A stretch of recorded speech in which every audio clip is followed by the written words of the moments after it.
Hello, I'm Nataraja and welcome to the Lion Face Guru podcast.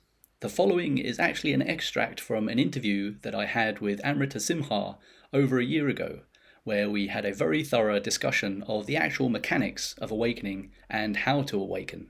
So I thought it would be good to have this part of the discussion as its own video for those who are working towards their initial awakening. So to give some context of the beginning of the video, Simha is actually discussing his experience with Goenka Vipassana before he goes on to describe how he discovered the two-part formula and how he realized this method to be a far more direct method to bring about the first awakening. To be clear, here we are talking about the first irreversible shift into the recognition of the non-dual nature of reality. This first and initial awakening shift described by many traditions, which as we describe is the first of many awakenings on the path to full and perfect enlightenment. So enjoy, and if you want to find more information about the two-part formula or the rest of the path to enlightenment, you can have a look at Amrita Mandala. The links will be in the description. Thank you. So it's 10 hours a day for 10 days, and I think like within a few days I was feeling like, oh, something's something's happening, like something's deepening here, and it felt really good.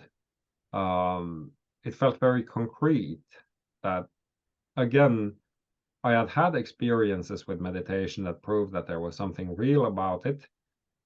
I had made the connection that if you meditate more, you increase the likelihood of having meaningful experiences occur. But here I saw it very systematically that how the practice deepened from day to day, and combined with so there are daily talks, recorded talks by Goenka, who is passed away. Like the practice together with these talks, I realized that, oh, there's like a pattern to this, because otherwise this person couldn't be talking as if he was reading my mind, because the exact steps that he were describing would happen. So again, it kind of impressed on me this like scientific, like there's a pattern here that can be mapped, like there or known or studied.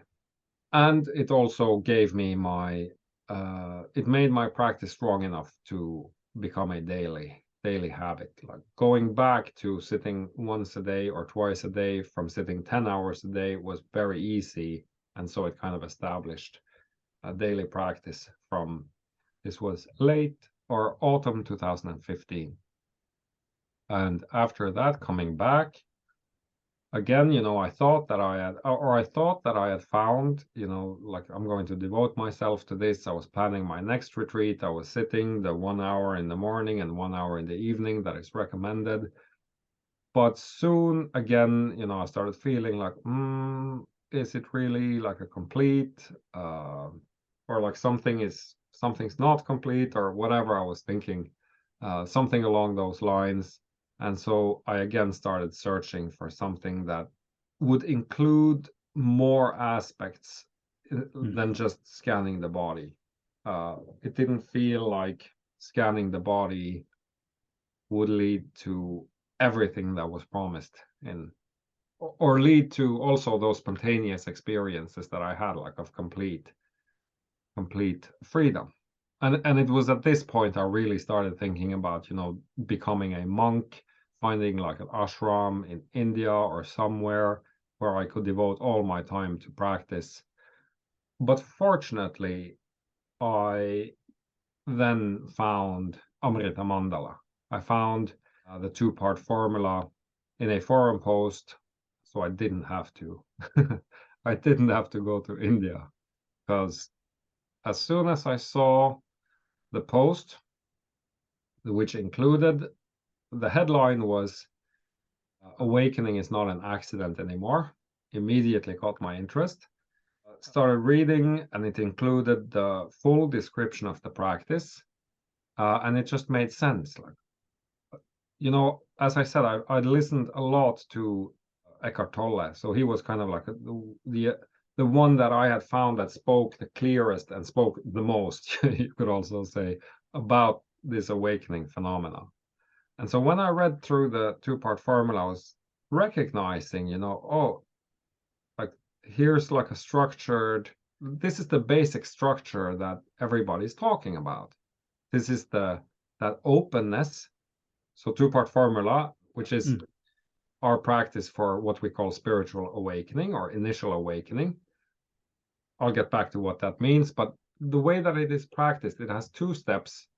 One, you recognize openness. You recognize lack of contraction in your mind, in your body, and you keep relaxing into that to reveal this spaciousness or this freedom experientially. And from there on, you actively bring up the feeling of being a me, being a separate self, a separate person, or like separate personhood. Well, being a separate person, being a separate self that is experiencing, the external world, that is experiencing other people, that is experiencing good thoughts, bad thoughts, good emotions, bad emotions, and so on. This central feeling of me.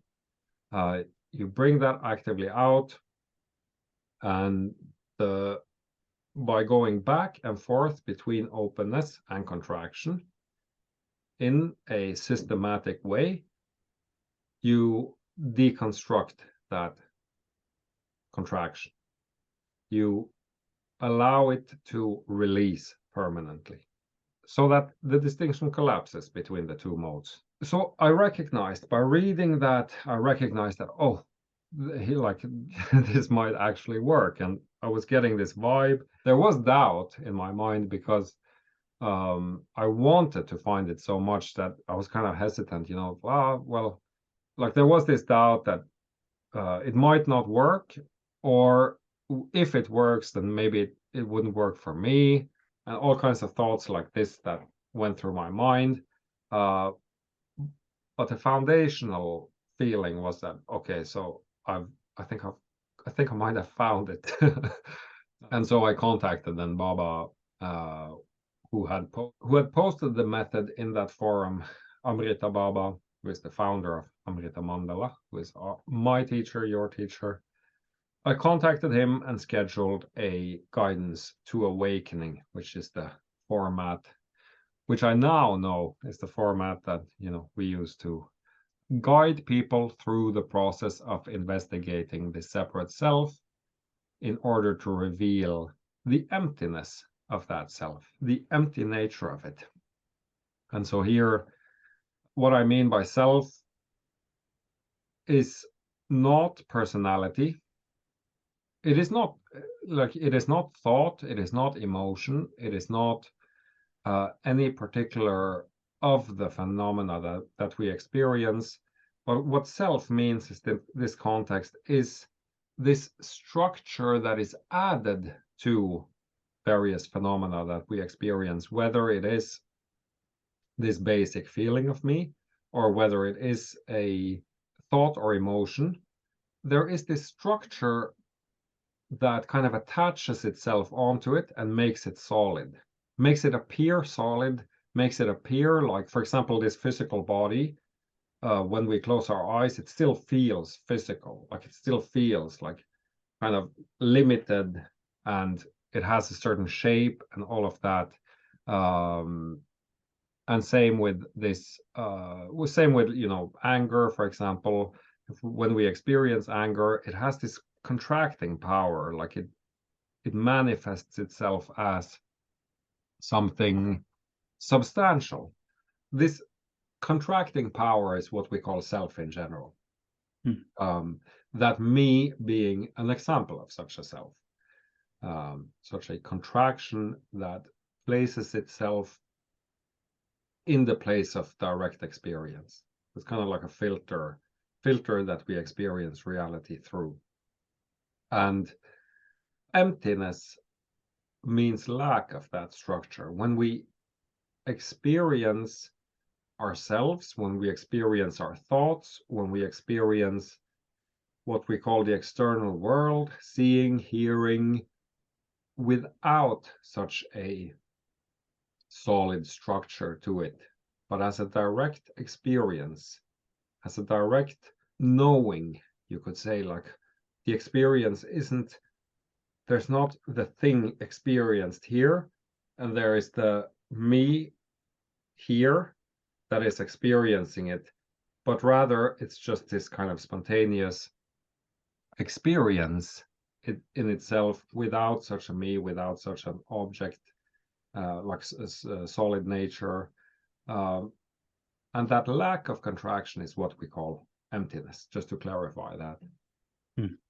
So this is quite distinct from the Goenka Vipassana, in the sense that we ourselves conjure up the energetic charge of the self by chanting me, I, mine. And in a sense, that sort of brings that contraction about, and we can viscerally observe it in our experience. And as we continue to do that over time, then this contraction seems to center itself to this point behind the eyes. So I was thinking how actually there was a few similarities of my path leading to this point of discovering the two-part formula. I remember reading about Vipassana in Matthew Ricard's book, and then I printed out for myself and put the instructions next to me of Goenka. I kept reading them over and over, and sort of I didn't understand how that would free you.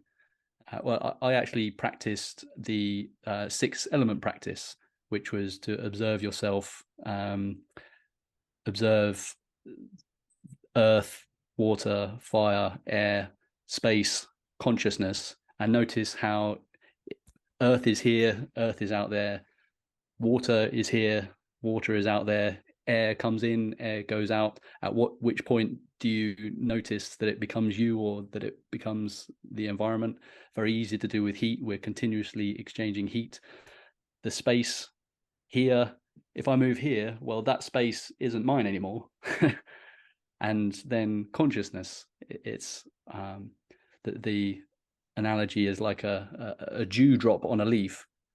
We think we're that dewdrop, but when that drop drops into the ocean, which part of that is us? And so I practiced that, and that started to make more sense to me as I practiced it, because the whole point was to feel the heat, feel the solidity inside you. But there was something that still didn't make sense, and I was still very confused. But coming across the actual written text of the two-part formula, it made total sense off the bat to me, and it made it very easy to throw myself at it and give it a go. Yeah. So this was my experience too, was that it kind of pointed to something that hadn't been clearly formulated in the previous methods that I had come across. And for one, I was specifically seeking awakening, insight into the empty nature of this central me, as described, first described to me by Eckhart Tolle and later described by other teachers.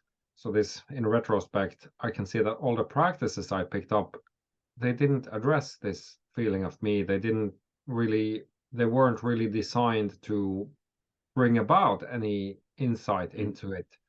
You were pointing out that you're scanning the object self. You're continuously going around the object self. But I know Mahasi Sayadaw does have some sort of references to the center, but it doesn't create that energetic charge that you can viscerally feel. It's still mostly objective. But you've said before that Vipassana, or your experience of Goenka Vipassana, is it's purely object self. It doesn't turn the mirror back directly onto this subject self. Yeah. So maybe we should mention what you mean here by object self, because in our system, in Amrita Mandala, we present the totality of this selfing mechanism that we call it, this structure that replaces direct experience by filtering through this network of various selves of contractions. And to this totality of the selfing mechanism, we identify three distinct categories of selves. First one being the subject, the me. Usually people point, toward behind their eyes. This is what we have been talking about now in relation to two-part formula, and it's what is seen through at the moment of initial awakening. And then, but object selves are different in that they are not a subject. They are emotions, thoughts, various sensations experienced as solid. So when we have that, when we experience the contracting power of an emotion, that's an object self. That contraction is an object self. And in addition to this subject who is experiencing the various object selves, we have a third structure, which is, we call it substrate consciousness, and that one is different from the first and the subject self and the object self, in that it is much harder to experience as an object. Rather, it is as if you take a glass of water and then you just color the whole water, or kind of dull, like put some ash in it or something like this to make it not completely see-through. You could, there are many different ways to visualize it. Fogginess is a metaphor that is kind of fogging the whole experience. So for example, we wake up in the morning one day and it's just one of those days where everything feels dull. You don't want to do anything, no motivation, but you cannot point to, some specific area where the problem is located. It just fills the whole damn thing. So the extreme version of this is depression, where it just sucks the life force out of you, this substrate consciousness. And in the other end of the scale, you have this gross bliss, where the whole experiential field is filled with this unstable, like woo kind of energy, where everybody who has drunk alcohol has experienced it or seen. People drink alcohol, they see this kind of like unstable euphoria. And that's also substrate consciousness. So we have these three categories, and the first one is dealt with two-part formula. And yes, when I learned about these different aspects of the self, that it's not just one method fits all, I realized that most of the practices, or all of the practices I had been doing up to that point, including Goenka Vipassana of simply scanning the body, was working on the level of object selves. It was, well, with Goenka Vipassana, it's basically kind of within the body space. So whatever you encounter there, but you don't stick with anything. You don't examine anything. You just keep scanning, keep scanning, keep scanning. And yeah, so it's kind of like, it's a little bit hard also to explore these object selves. It seems like there's a different mechanism going on where you just keep scanning, and then there's more and more pressure. So there are longer sits that you just have to sit absolutely still. You can't get up. And this whole pressure situation causes emotions to come up. And since you're constantly scanning, the idea is that it's supposed to release. But the only reference throughout those 10 days to awakening, or to any permanent shifts taking place, because that's what awakening is. It's permanent shift, not just a gradual, but it's a watershed moment where something falls off or drops off and it doesn't come back again. The only reference to that was when Goenka, in one of his recorded videos, said that, I think he used the term nirvana, like something along the lines of, what about nirvana? Well, we don't have to worry about that. It comes when it, like, those Mm. things take care of themselves. We just continue to do the method, which is a very standard way of looking at it. Yeah, this idea that it just happens Yeah. by accident at some point.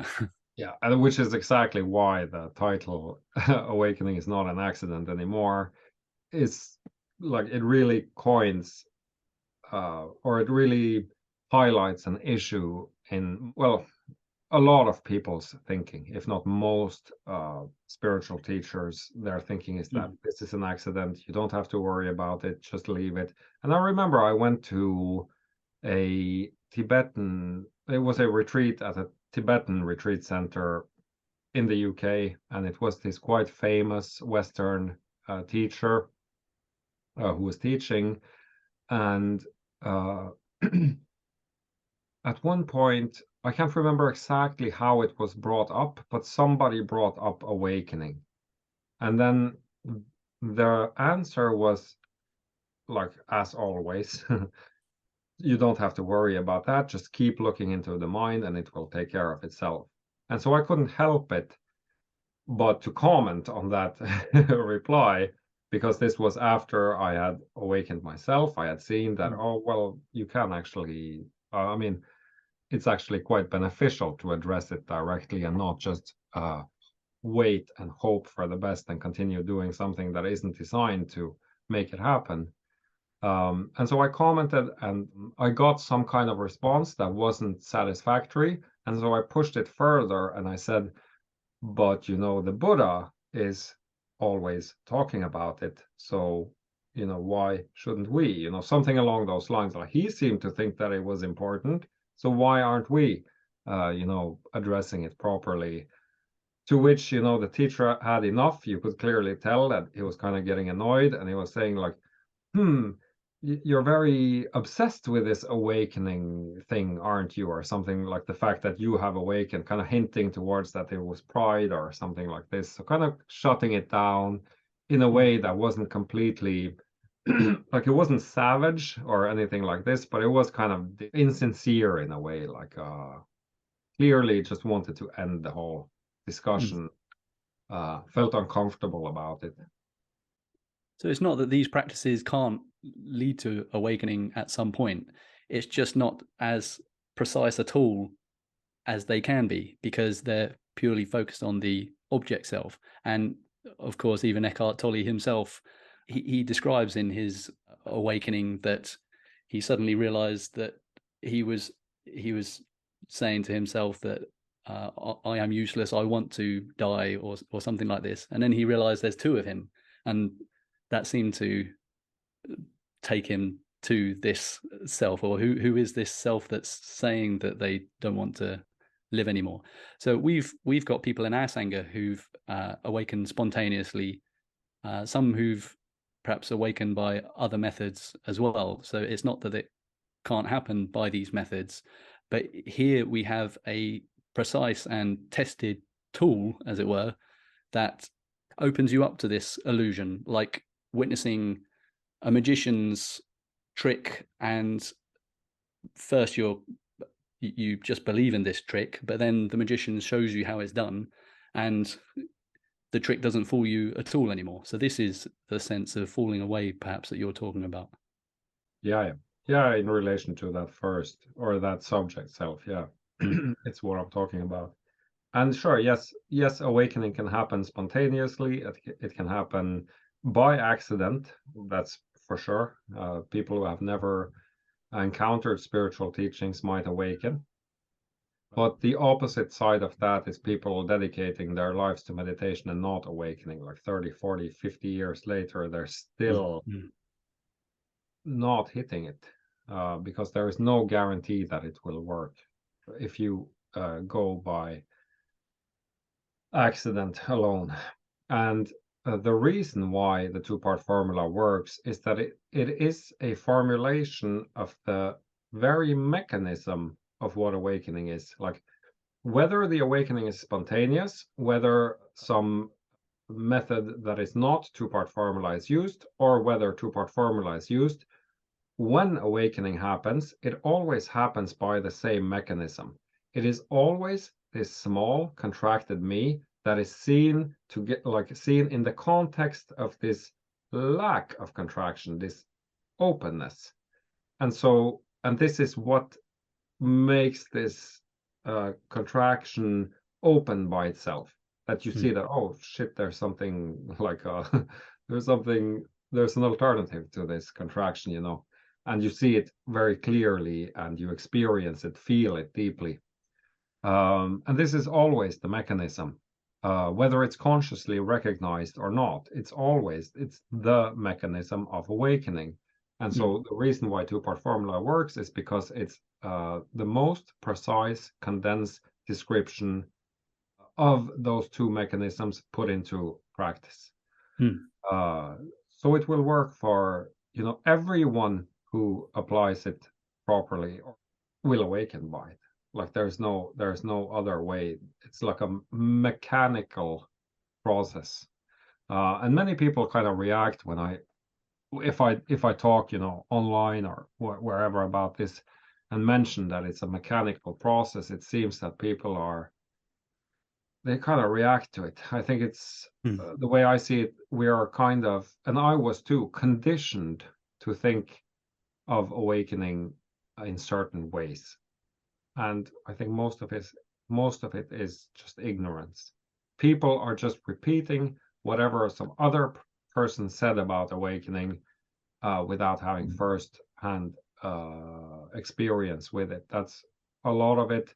And you also have awakened people who fail to understand the mechanism of what happened to them, and thus kind of rely on, they kind of see what worked for them, or if it was by accident, then it's always by accident. And these kind of it's faulty thinking, but it's very easy that it happens. And I've made all these mistakes myself, so I'm not pointing fingers here, but it's just a fact that it's this, what awakening is and how you achieve it is so covered. It's so under layer of layer and layer of confusion and conditioned thinking, when in reality it is so simple. It's very simple stuff. And I've done maybe close to 30 guidances myself the past few years.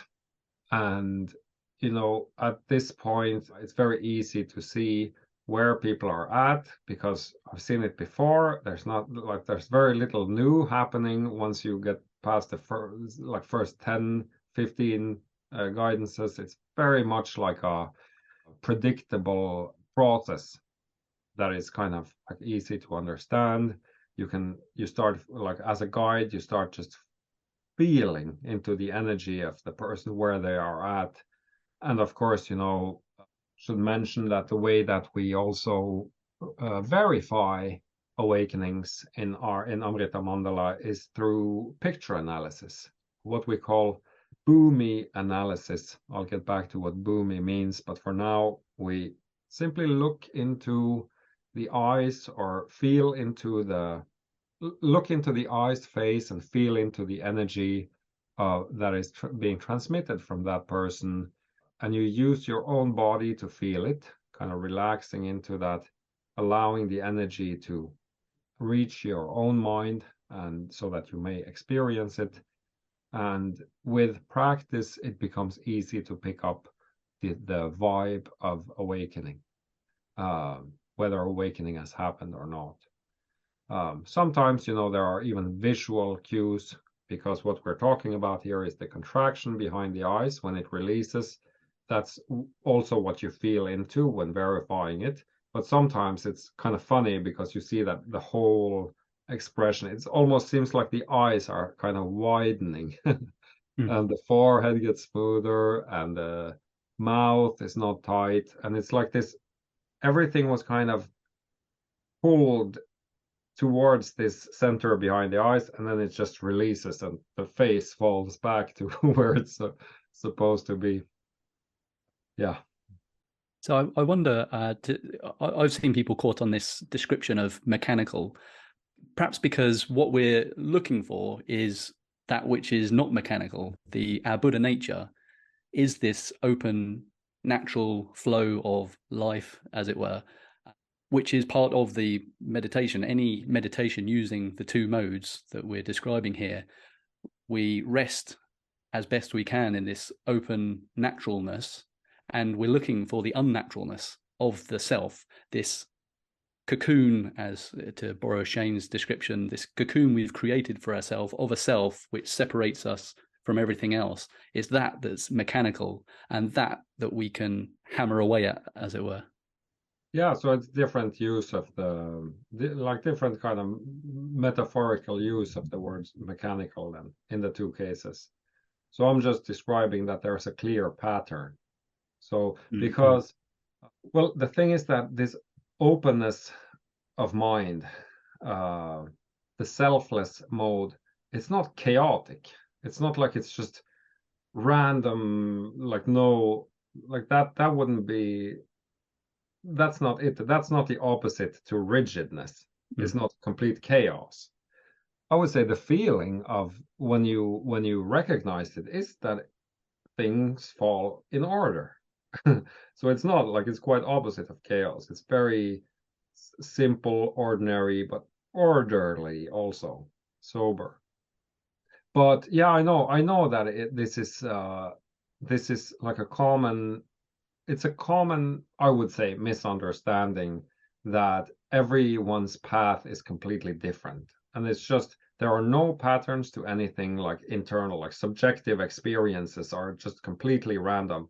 But if that was the case, then you wouldn't have, for example, psychology. Psychology as well, it's not strictly a science, it's an art as well, but you just wouldn't have it because you wouldn't be able to describe any patterns of behavior or symptoms or anything. But these things do follow, concrete patterns. And the same is the case for awakening. So I'm not saying that it's not an organic process. I'm not saying that, you can describe it down to the minute detail exactly, what people feel and think and all of that and how they themselves experience it.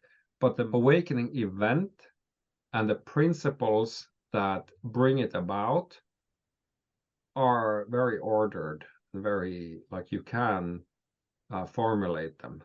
And you can formulate them to such a degree of precision that formulation, such as the two-part formula, will work every single time it's properly applied. Do you think when it happens by accident, I've heard quite a few stories of spontaneous awakenings, and there's always some intense, emotionally charged thing going on, which seems to face the self against the self. Eckhart Tolle's being a famous one. And then maybe it can happen through the Vipassana, Goenka, because you were saying, like, being there for hours on end, it creates an emotional charge. So at some point, you've looked through everything that you can see, and maybe just what's left in the center, this contraction, you can't help but see it. And that perhaps seems to happen occasionally as well. Occasionally, but I don't think it's correct to say that you can't help but, because can't help but see it. I think it's like the most likely scenario is that you won't see it. It's just the thing that there is not much left doesn't automatically make you flip the gaze 180 degrees and look directly back. You just continue to look like outwards, to put it metaphorically, and just experience that as empty, and you might get all kinds of ideas of being further along the path than you are, because you just can't find anything anymore. That's the samsaric state in itself, that we look outside to problems, as it were. So we continue to do that unless we have these specific instructions that say we should focus directly back. Yes, but I also mean that, for example, if you practice some practice that it's still working internally, even though it's like working with these object selves. So it's not like you're seeking outside of yourself.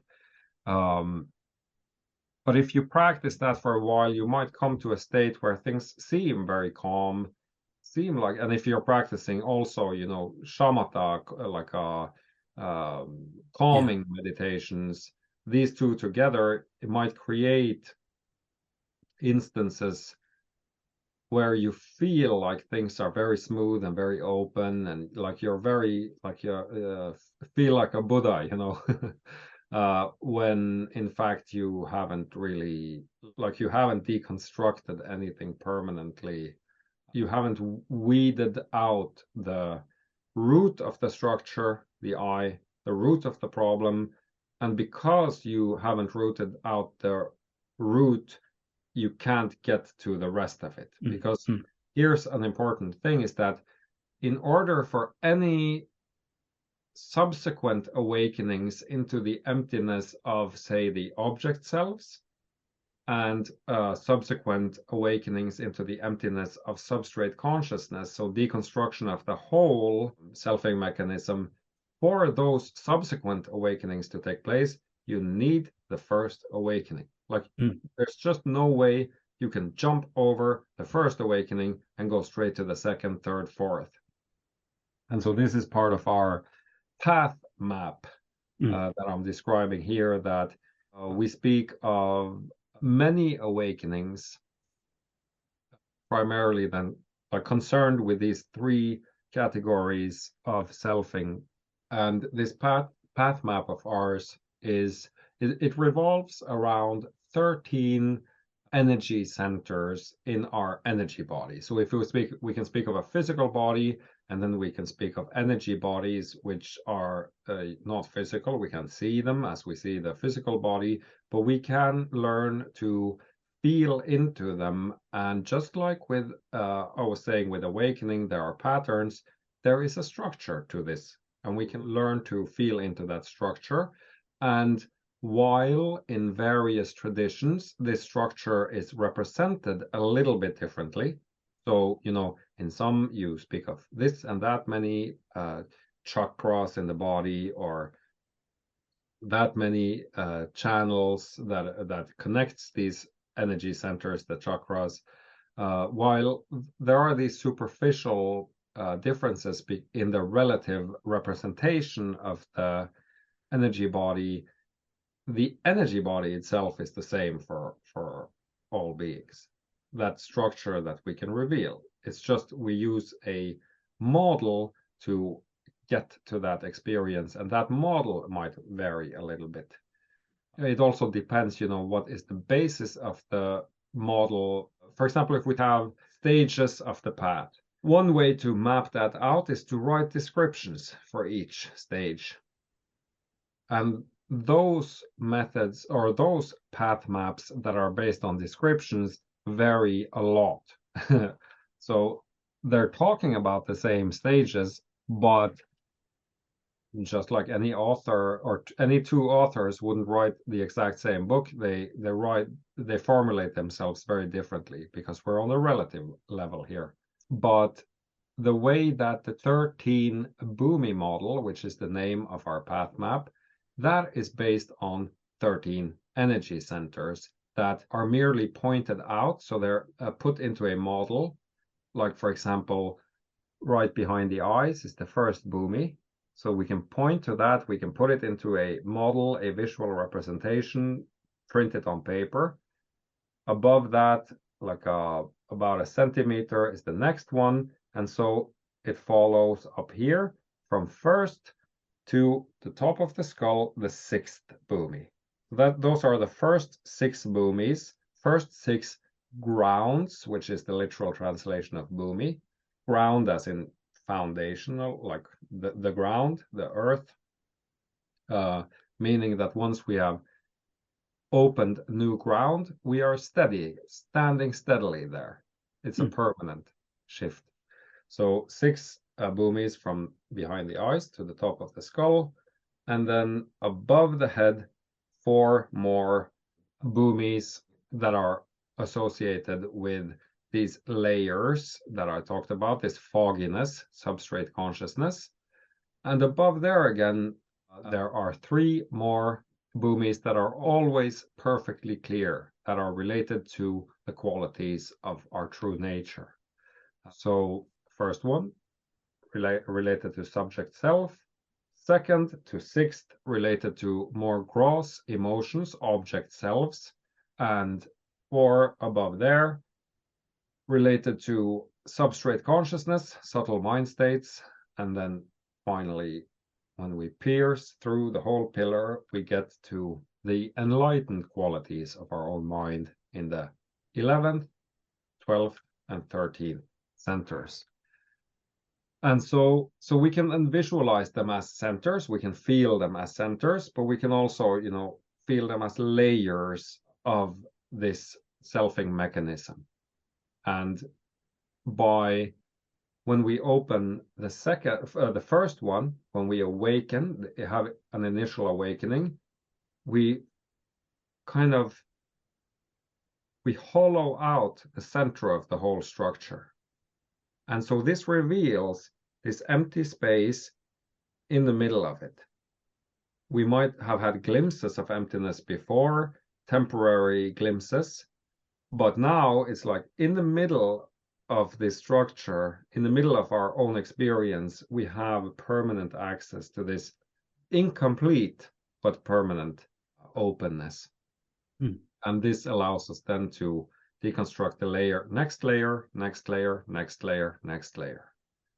And yes, the benefit of then using the energy body in this way is that instead of descriptions, for example, is that everybody can sit down and they can start feeling into it, and they can learn to distinguish the various feeling tones in those layers. I think of it a little bit like anatomy. When you learnt the anatomy of the inside of your body, you can begin to feel, oh, perhaps that's my liver over there, this is my stomach over here, I can feel my lungs inflating. It's kind of a similar experience for me. When we're sort of informed of these energy centers, we can begin very slowly, in my case, to become aware that there's some kind of plate and this energy field, and gradually it becomes a little bit more accurate, your feeling of these as you look up. That was a very good description of the Bhumi model, I think. And so you're describing, when we open this first Bhumi, it's an entry into the non-dual path, but perhaps you wouldn't describe this as there's no stability of Buddha nature yet. You've just had a glimpse, perhaps. You've witnessed in some kind of way the non-dual nature of reality. So there's something subtle that's stabilized in your experience, but you haven't stabilized in your Buddha nature yet.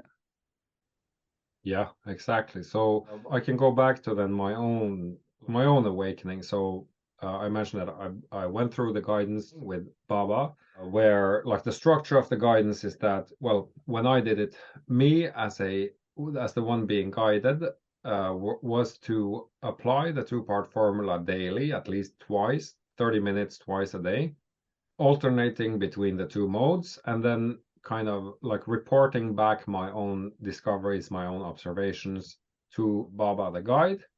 And then he would then kind of feel where I was at and point me in the right direction, so that, going back and forth like this. And it took about 5 days since I started the guidance until awakening happened.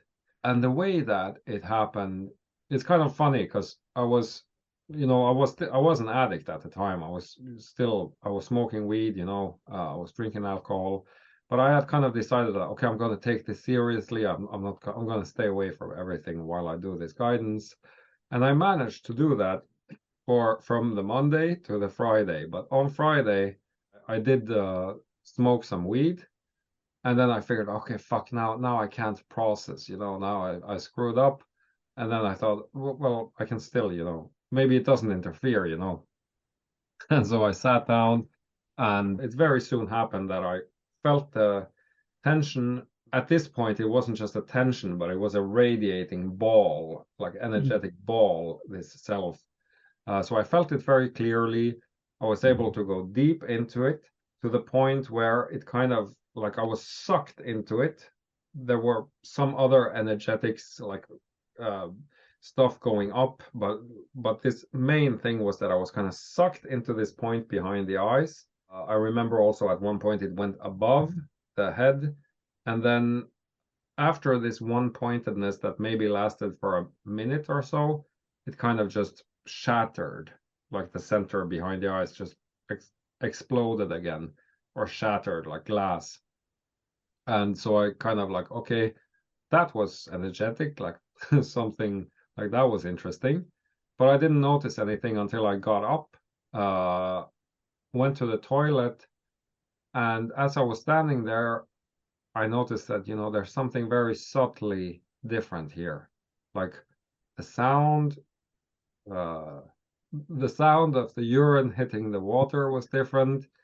Like the wind outside is kind of like difficult to tell exactly where that sound is or something along those lines.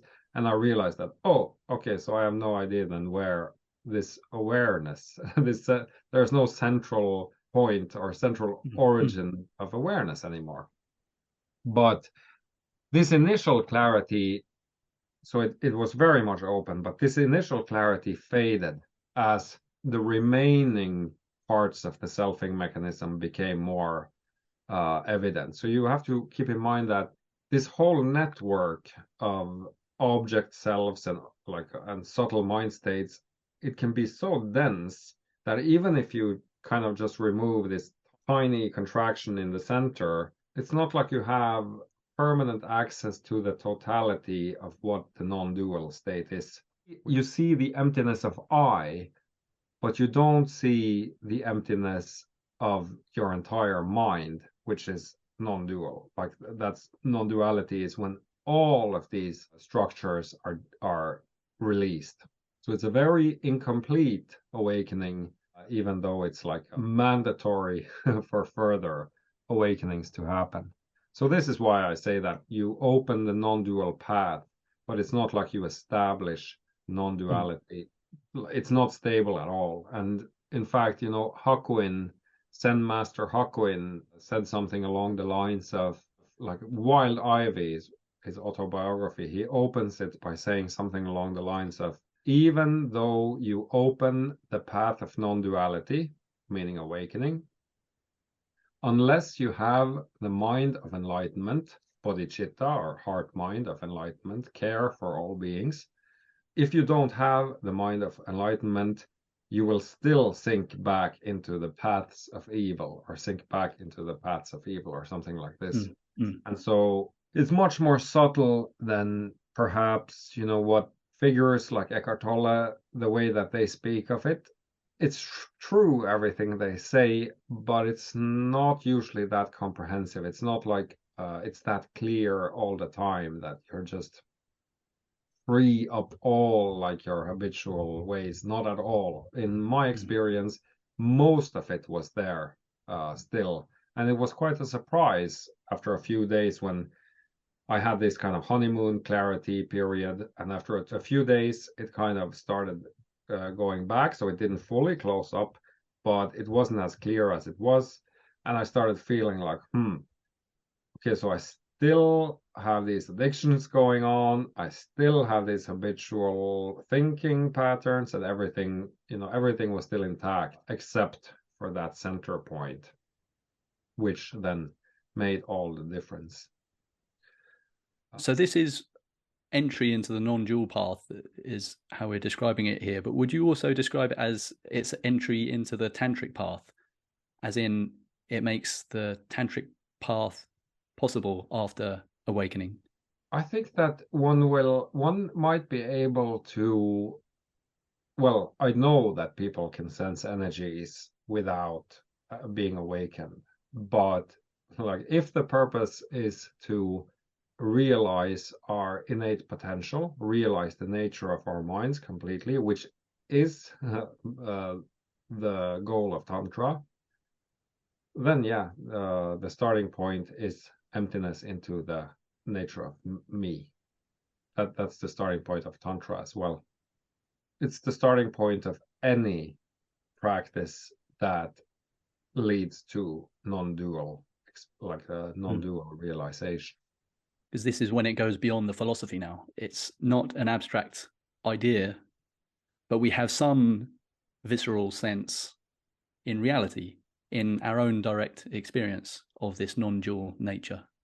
Yeah, it's the first permanent step. So it's the first permanent taste that one has.